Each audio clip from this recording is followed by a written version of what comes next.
Andrew Tate left Christianity and embraced Islam. In this conversation, we're going to find out why, and then we're going to respond with some analysis on the back end. So here's the clip. You are right. We are in a culture war. And it's culture which is absolutely not really defining the direction in which we move. And this is one of the reasons why I reverted to Islam, because I feel like the Islamic culture is the strongest.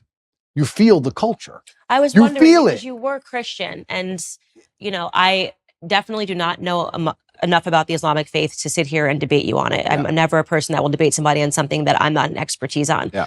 But I will say that I'm sad that you're not a Christian anymore, because I can sense, perhaps it's because you felt that Christians weren't doing a good job defending their beliefs. Yeah, I think that God should be feared. I believe that God should be feared. I fear God. Mm-hmm. It's one of the only things I fear. And I believe that also you see God to a degree, or you see religion, how you see yourself.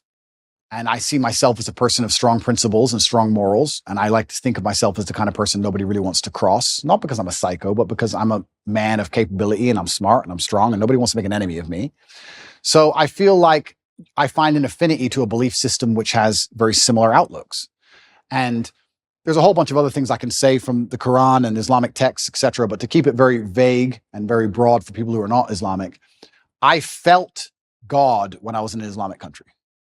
If I went to an Islamic country, that's the problem. I felt God. You don't feel any God. The first thing that he says is that he felt God in Muslim countries. And I just wonder exactly what he means by that, because as the video goes on, it seems that he's equating feeling God with noticing and feeling the force of the cultural persuasion of the country that he's in. That is, in Muslim countries, he sees the clothing that is associated with Islam, the imagery, the way that the people conduct themselves in terms of their family life and all of those kind of things. Well, I think that could be a slightly different thing than feeling God. When he says feeling God, it sounds like what he's saying is he felt the culture. In fact, he says both things. Let's look at a clip again. I feel like the Islamic culture is the strongest. You feel the culture. I was wondering because you were Christian. So to Tate, it sounds like feeling God means feeling the force of a particular culture in a particular time in a particular place. And he says that when he looks at Christianity, he doesn't see that in the particular time and particular place of the modern West, perhaps particularly the modern United States. But that says more about the people in that culture at a particular time than it does about the God of the religion itself. So feeling a culture doesn't mean you're feeling God, and going to a culture where they don't seem interested in God doesn't mean that there is no God in that religion, the Christian religion. So it sounds like what we're talking about is the vibe you get in a particular culture from those people, not whether you felt God or not. Then he says that people tend to look for religions and gods that reflect themselves and their own personalities or whatever. And he's a big, capable, tough, scary guy. And so he's attracted to a religion that's something like that. Well, whether or not that's true or not, we'll come back to that in a moment. But what I want to say clearly about this is that this isn't how we find truth. We don't find truth by looking for a religion or a worldview that matches what we already are or reflects back to us what we think of ourselves. In all of the Abrahamic religions, Islam included, the idea is that you are not as you should be, and you should try to be more like he wants you to be. And this means that the God that actually exists may not reflect to you back the totality of things that are true about you. You are the problem in these religions.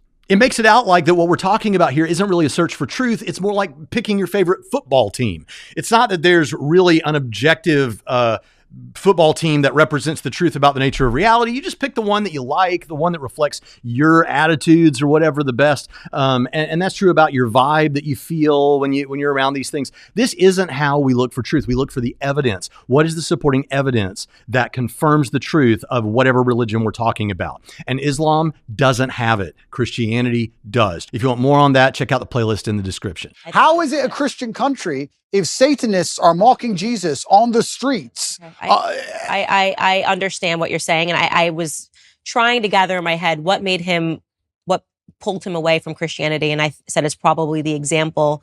If you're thinking that America is a Christian country and you're thinking that the United Kingdom is a Christian country, they're not. Christianity is getting it wrong. Yeah. And the truth is that America is no longer a Christian country. We're being run by people that are satanic. Hollywood is satanic, and Hollywood is running America. Right. So you're not wrong.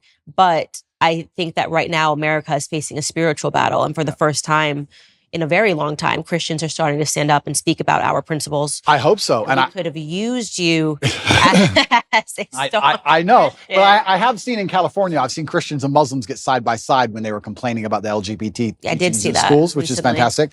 And I know what you're saying, and that is true. But it's almost like when I go to an Islamic country, I feel God around.